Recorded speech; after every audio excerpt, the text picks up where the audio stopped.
He was in an open relationship. What is that? What is that?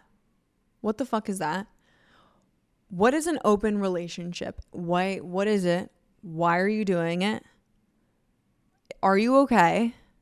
Really? Like, are you okay? That your significant other is f***ing other people? Like, really, are you okay? Do you need me to hold your hand? I will. Let me hold your hand when I say this. I think there's something missing in your heart. Okay? It's not a penis. It's not a vagina.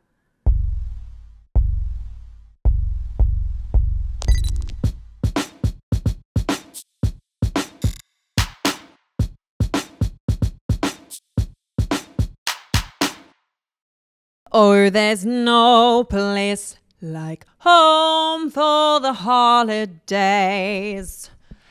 And no matter how far away you roam, give us sunshine with the gaze. For the holidays, you will be home sweet home. Hello, and welcome back to the Impetuous Podcast. My name is Aubrey Williams, and I am your host. I am the only host because I will be rebranding. Not will be, I already am. I am rebranding. I'm doing this solo dolo. You heard that correctly. I will be doing this solo dolo. The reason being is because I want to do it on my own. And I think that it would be more fun to do it on my own. Now, I just recently got out of a relationship. And navigating the single life it's not the easiest. I will tell you that. Actually, if I'm being quite honest, there's 50% of me that says being single fucking sucks. Why? Being single is like being alone. Being single, there's like by single, I mean like truly single. Like there is no one that I'm talking to. That's the type of single I am. Granted, it's only been a month since like I've officially ended things with my ex-boyfriend from like a 2-year on and off relationship. And in this last month, have I tried to go and meet people? Sure. Has it happened? No. And the other half of 50-50 is like, yeah, this is nice. I like being single. Like, I don't have to do shit. Let's go back to the other 50% because I think I want to dive a little deeper into that 50% of I don't like this. This fucking sucks. What I was trying to say before about trying to go on dates with people, I'm finding it difficult. Okay, I am on a dating app. I am Xing so many people and it's making me realize, I'm just not ready to date. I was in LA for about a month trying to work things out with my ex-boyfriend. That didn't work. So like the last week that I was there, I was trying to meet up with somebody and he wanted me to meet him at his like the place that he lives. And I was feeling like, I know. Like I want you to woo me. Like why do I have to go to your like, don't you want to pick me up? Don't you want to take me out? And like now that I'm single and in therapy, I am learning a lot about myself in the sense of what I want out of a relationship, what my standards are, what my boundaries are, what my non-negotiables are. And I think actually as more time passes, I will find more out. I think right now I'm at base level, surface level of knowing what I don't want, only because obviously with my past relationships, there were things that I did not like, things that I was not okay with, and I will add those to the list of red flags. I think that's really kind of how we find our red flags in the first place, right? Someone does something to us that we don't like, and we say, that's not okay with me, and I will not be accepting that. And then, sometimes we stay with that person because it's easier. And I will not be doing that moving forward. And I will not be doing that because I will not be jumping right back into a relationship. And my mom used to call me a serial monogamist, and she was right. I would literally jump from relationship to relationship to relationship. And I have done that basically since high school, like basically since my first boyfriend ever. The first time I had a boyfriend, I was 15 years old.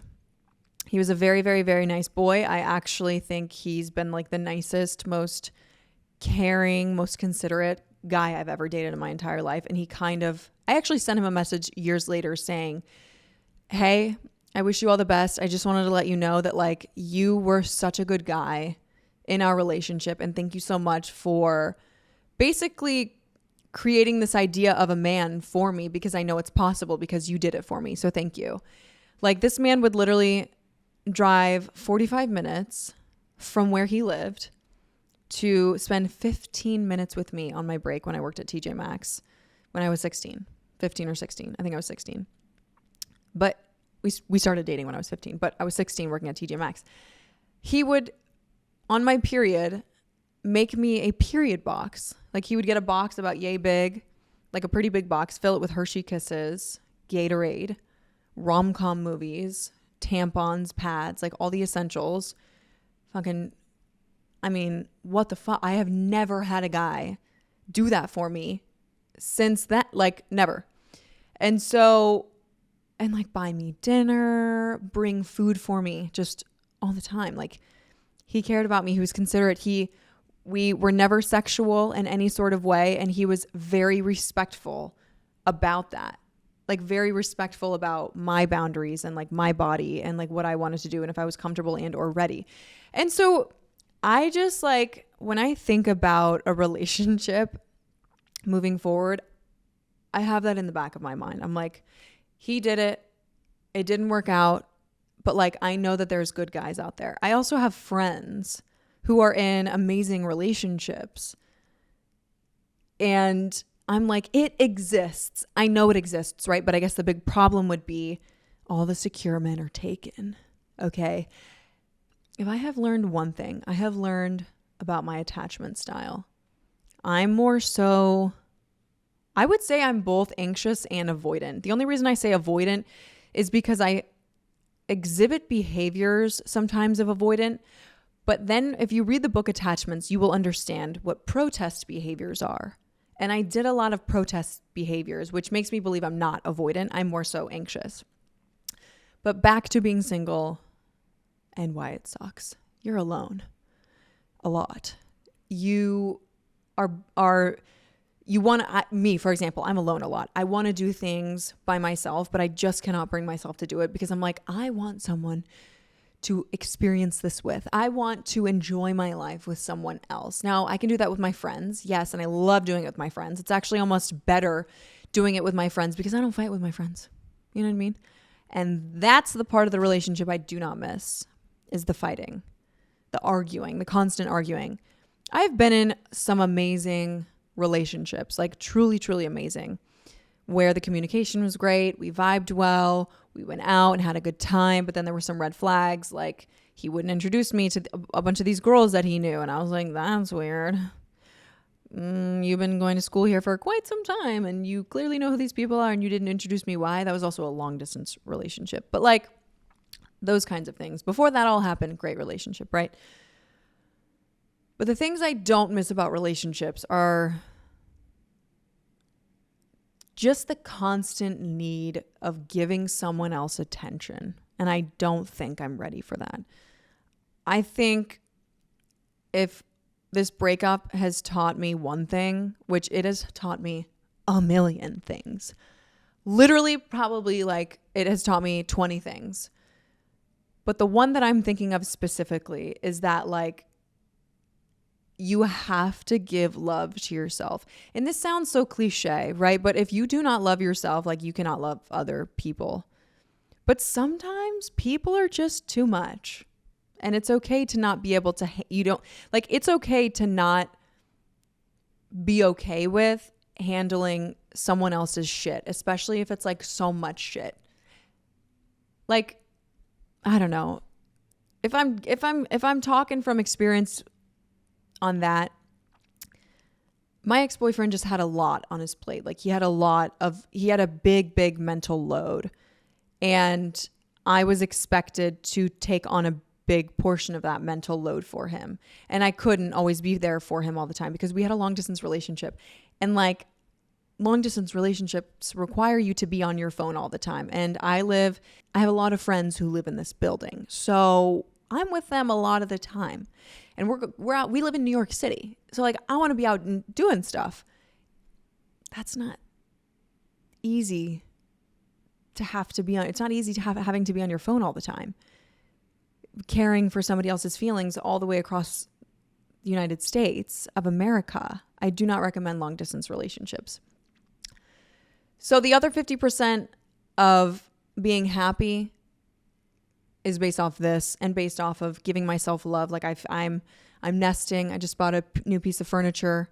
I'm getting laser treatments. I am getting Sculptra in my face, which is supposed to be like a natural collagen booster.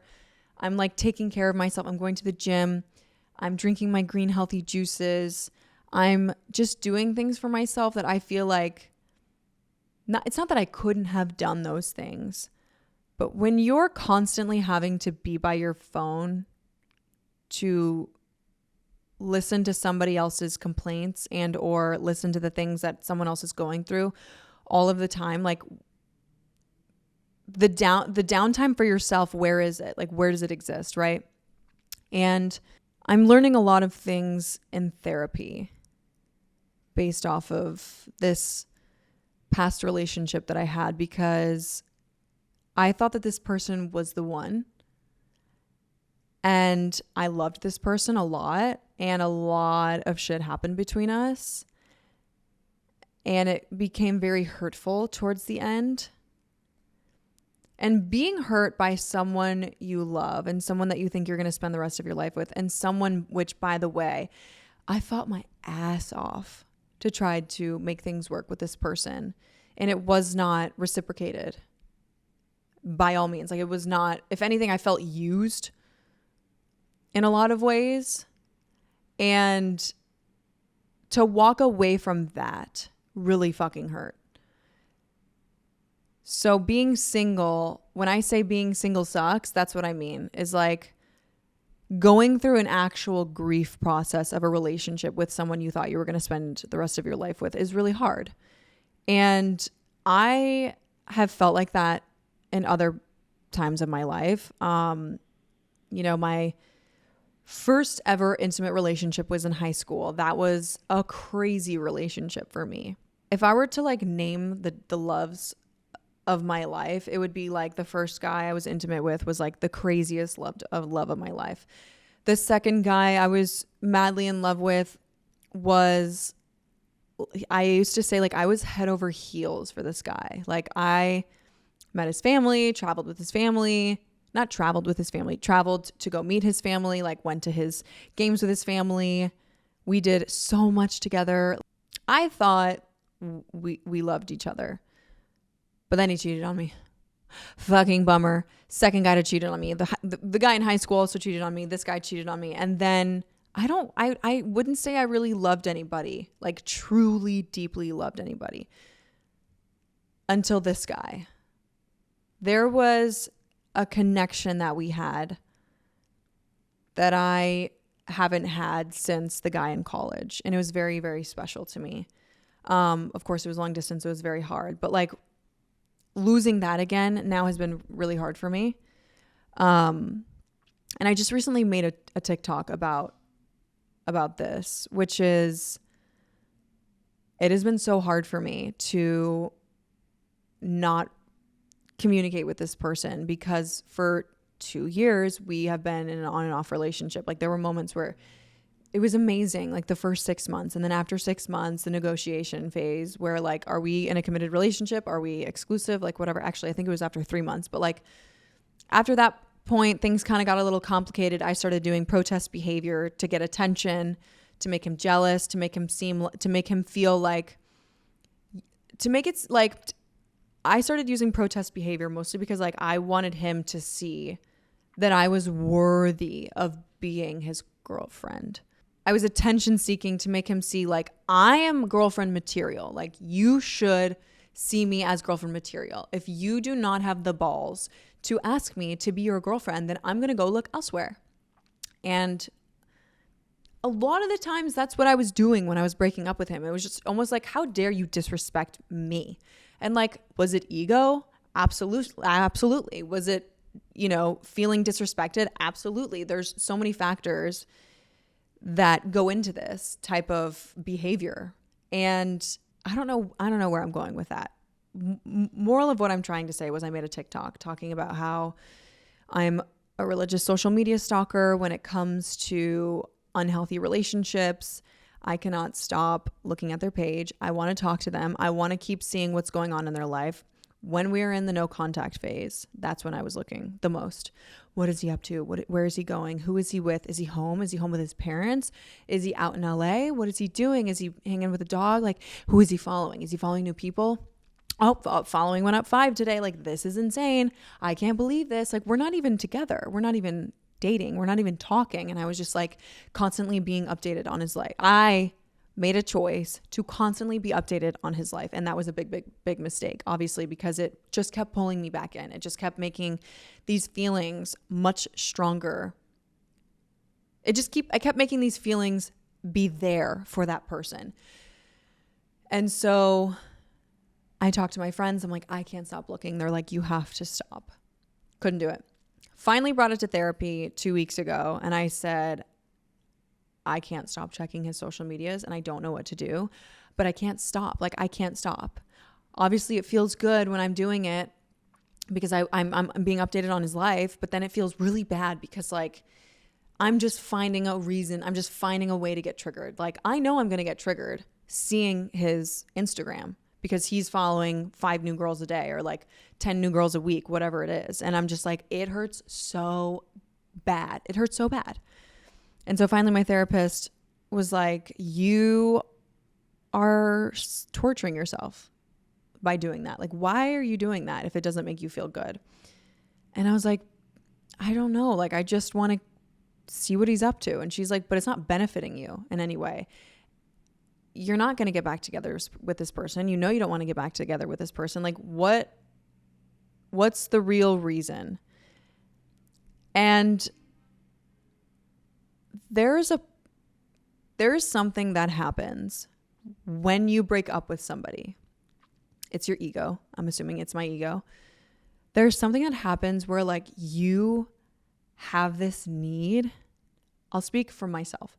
I have this need and this want and this desire to be doing so much better than this person. Like, I want to be doing so much better than you because like you fucking missed out. Like, I want them to regret it. Like, I wanted him to regret it. So like I was almost looking just to make sure he wasn't. Like, I just need to check today to make sure he's not doing better than me. Like, I'm doing great. I'm doing awesome. Like, I'm really, I'm doing really fine. Everything's great. Like, obviously clearly not being a fucking freak and constantly checking his social medias. That's not doing better. That's actually, you're regressing.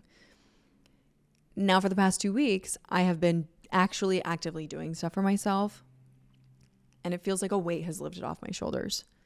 Granted, of course, I have my weak moments where I'm like, I want to see what he's doing. I want to see what he's up to. I want to see where he's going. Who is he with? Oh, did he follow more people? But I'm not going to do it. Because I know that will set me back and it'll hurt me. And what's the fucking point? I also want to I want to grow.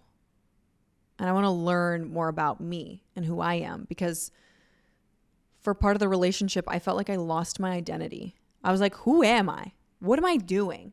Why am I doing these things? Does this make me happy? Does this make me angry? Why am I getting triggered about this? I don't understand why this is making me so mad. Like, there were so many questions I had about myself that I didn't have answers for. And so now that I'm like by myself, alone, single, trying to navigate this, I'm like figuring things out. And especially through therapy, like I said, I have a great therapist who is helping me with just like navigating my life and like figuring out the deep parts of myself. But when you lose someone, you have to treat it as a death. You will not be seeing them anymore. You won't be hearing from them anymore. You won't be updated about their life through social media. You don't get to talk to them. You don't get to text them. So why would I constantly torture myself over and over and over again every day? Why am I going to be obsessed with his life? Why don't I just be obsessed with my life? Granted, have I gone a little too extra with some things? Sure. I mean, I'm considering at the moment getting fucking veneers. I want a new hairstyle. I fucking started dyeing my hair when we started like breaking up again. Like I wanted to be like, this is the new me. Like, what is that?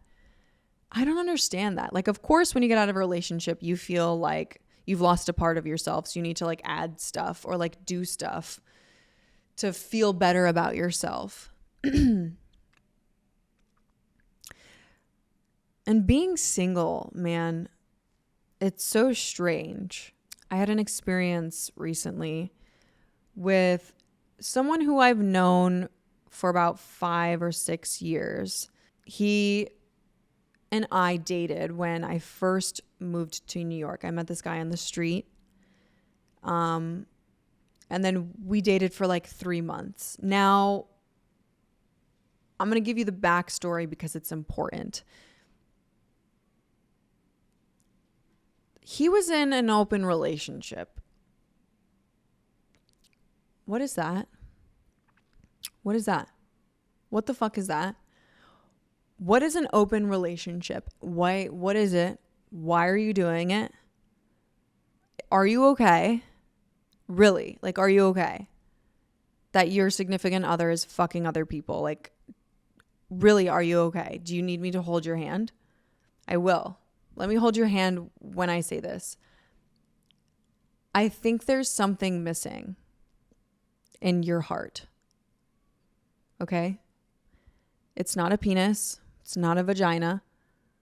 There's something deep within you. Or maybe there's not. Okay, listen, I'm being judgmental. I will admit it. I'm fully being judgmental because I've never had an open relationship. I don't think I would ever do an open relationship. It just seems a little too much. Like, how do you juggle that much? I can't even fucking text somebody back. Do you know what I mean? Like, and then when I do text somebody back, I just fucking cancel on them because I'm like, I just can't. Like, I just can't. Maybe that's why I'm single, right? So we dated. He was in an open relationship. Granted, she lived in like Australia or something. And I was like, okay, that makes sense. Go get your bag. But like, maybe you guys should just break up. Like, when do you even see each other? Whatever. I was in a fucking long distance relationship. I don't know why I'm talking shit. I'm talking shit because I just don't get it, right? People who talk shit, it's just because they don't understand it, they don't get it, or they're jealous of it. So anyway, we were seeing each other intimately, going on dates, going in public, going to basketball games, la la la. It was fun. Going upstate because he was buying a lot to build a house, driving alone together in the car, singing songs, dancing in the car. We were fucking dating, okay? We were boyfriend and girlfriend, whether he likes to admit it or not. For 3 months, we were boyfriend and girlfriend. And so then one day, one of my girlfriends is out getting a cha-cha matcha with one of her girlfriends when she sees this man with a different girl. Not the one he's in an open relationship with, not me, but a third girl. She's like, oh my God, you're never going to believe who I just saw at Cha-Cha Matcha. And I was like, you have got to be fucking kidding me. I was so mad. I was like, oh hell no. I'm not doing this. Like, this is not the life for me. I can't handle this. I'm not doing this. I feel jealous. I feel hurt. Why would I put myself in this situation? I don't want to get an STD. Condoms, ladies and gentlemen, use your fucking condoms. Use your head and use a condom. Okay. Wrap it up. Or if you don't, just get an STD check. Okay. But point is, I was like, no, I'm not this. None of this is happening to me. So I sat him down. We went to Dig. And I said, hey, I really like you. And I really like spending time with you. But, like, I was just wondering, did you think, like, we'll ever be exclusive at any point in time soon? Preferably? And he said, no. And I was like, oh. No, I was like, oh, okay. Well, I was just like, I can't do this anymore because this is hurting me more than it's being more than it is good for me. It's hurting me more than it's doing any good for me. So I got a blast. I got a Jimmy Neutron out of here. And so we stopped talking. We maintained a friendship. Kind of, I would make decisions for myself, like hang out with promoters and go party and do la la la and hook up with whoever. I hooked up with one person, but like hooked up with this person. And then like he got mad at me for it. And I was like, this is weird. This is weird. So I think we both kind of distance ourselves from each other, but we did stay friendly, right? Chat here and there on social medias, meet up for like a fucking coffee and talk about who he's dating and who I'm dating, whatever, all the shiz, right? Then he got a girlfriend about 2.5 years ago. But before that, him and I went out. He invited me to a New York Fashion Week party and I got a little too drunk. My inhibitions went down. They went down. Like, you know what happens when you drink. If you're a girl and you're drinking, maybe just don't. Maybe just don't, because maybe you make bad decisions and you wake up and you're like, why did I do that? So we went out, drank, inhibitions lowered. I made out with him in public and I regret it. As soon as we made out, I knew in my body literally knew. It was almost like making out with him made me sober. Because I pieced the fuck out. I was like, I gotta go. I Irish goodbye into the bushes, said goodbye. Like I was like, no, this is not happening. And I went home. Regret it. Because we had been friends in between us dating and then like that moment. We had been like cordial friends, acquaintances, yada, yada, catching up here and there, whatever. So when we made out, I was like, no, this is not what I wanted. Why did I do this? I always make bad decisions when I'm drunk. Like, it was just bad. I go home. He, a couple weeks later, gets into a relationship. Apparently, he had been dating this girl for a little bit. They date for a few years. He breaks up with her over the summer, or they break up over the summer. He asks me to go to coffee. Mind you, he could not be friends with me for the whole 2 years that he was dating this girl because apparently she knew about that night and they had been seeing each other. Rightfully so, chica, because you were right. You were right about, not me, but you were right about his intentions with me. And this little segment is called intentions and in why intentions are important, okay? I knew making out with him was a mistake.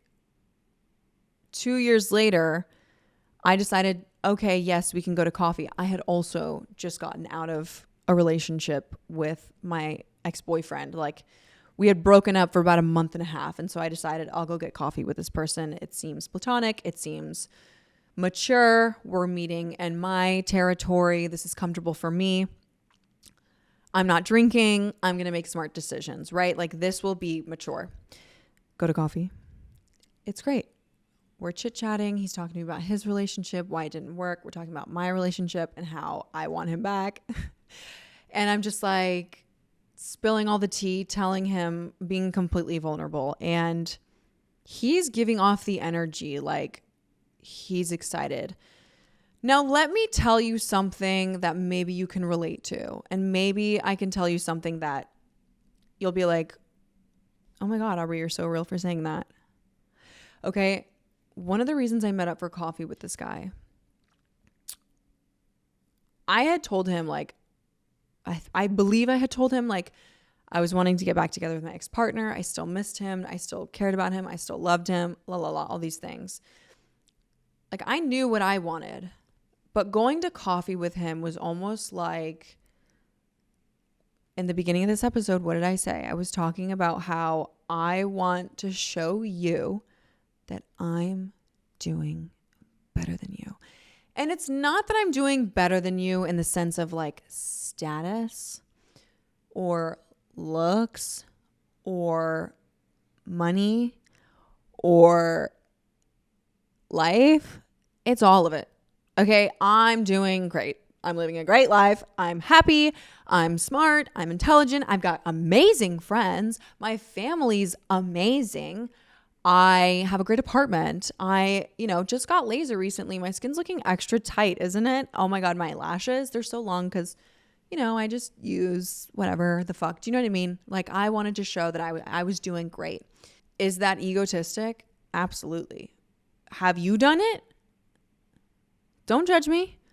I'm being fucking honest, and that's important. So anyway, I go. I'm doing great. I'm doing awesome. I'm so happy. I broke up with my boyfriend though, and like I want to get back together with him. Like I think I fucked up. Like I'm just being cute, right? And I could tell that he has this like excited puppy dog energy, like almost as if like, and baby girl, like women's intuition doesn't lie. Like we know everything. I'm straight up telling this dude, like, I'm wanting to get back with my ex. And like he, on the other hand, is giving me excited puppy dog energy. Like, we're both single. Oh my God. Like maybe this could turn into something. Is she still attracted to me? I can't tell. Like, no, babe, I'm not. I just wanted to do this to show you that I'm doing great. I'm doing well. I'm doing fine. How are you? Oh, that sucks. Okay. Besides that, you get what I'm trying to say. So we get coffee. That's the vibe. We don't talk until, I don't know, a couple weeks ago. He asks me to go to dinner in New York. My first inclination was, this feels a little too romantic. My second thought was, you know what? We just went to coffee and we had a really great platonic time. We went for a walk. We chatted about our love lives. It was very like something I would do with my girlfriends. Like maybe that's the similar vibes. Then I was like, you know what? I'll go. It'll be fun. It'll be fine. A day before we go to dinner, he tells me he wants to pick me up. He lives in New York. I live in New Jersey. So I was like, that doesn't make sense. I was like, no. I actually asked a few questions. I was like, are we going to New York? He says yes. I say, are you living in New York? He says yes. I say, no, it's fine. I can get myself there. That's fine. Thank you though. He immediately says, can you just say thank you so much? That's so kind and considerate of you. Can't I just do what's comfortable for me?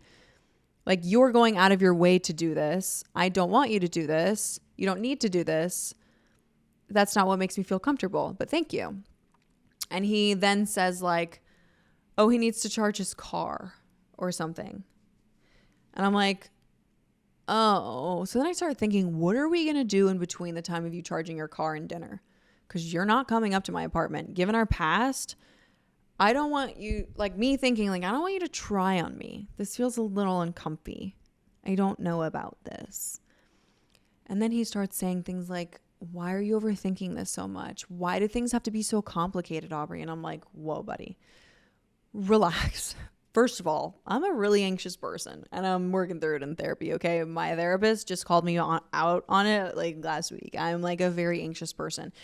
And I'm going to ask as many fucking questions as I possibly can to get to the bottom of it. Investigator and Detective Aubrey is on the fucking case, okay? I want to know what your intentions are with this date, with this date. This is a date. This sounds like a date. You're taking me to dinner. You're now picking me up. Like, no, this is too far.